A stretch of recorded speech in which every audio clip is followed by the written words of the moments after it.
بعنوان عاد احنا عليكم ملوك، كتب كلماتها الشاعر محمد عبد الله الصهباني، والقصيدة تحكي وتعبر بما فيها. أداء الشاعر أيمن هيسان.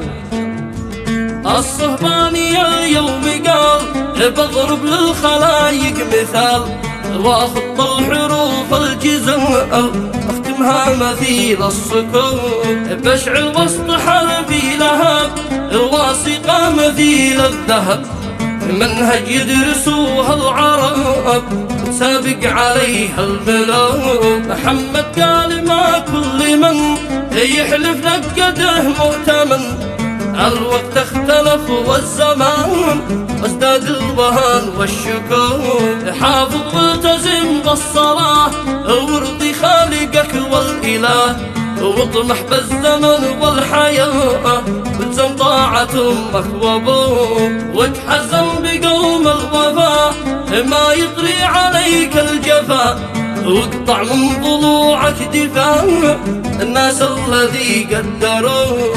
لا تأمل لمكر الزمن، بعض الناس ما له ثمن، في وجهك مثيل اللبان قفيت لحظة نساو، وقرابك ولو هم قراب يسوي بينكم ألف باب، أجرح القرايب صعاب فرق كل من يجرحوك. والصاحب ولو صاحبك عيجي يوم ويحاسبك، وإن هذا الزمن حاربك لا تتحزم إلا بأخوك. اي والله.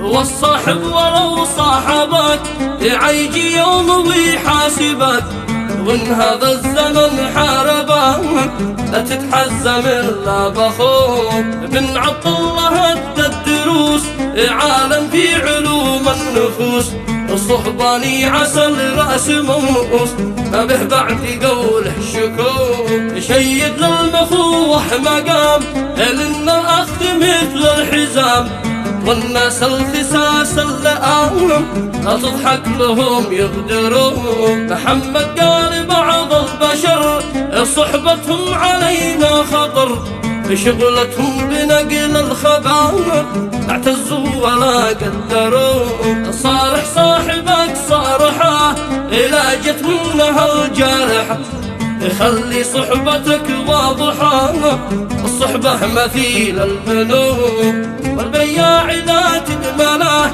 ادعى صحبته والعنا، وجرد معطيات السنة من باعك ومن يشترى.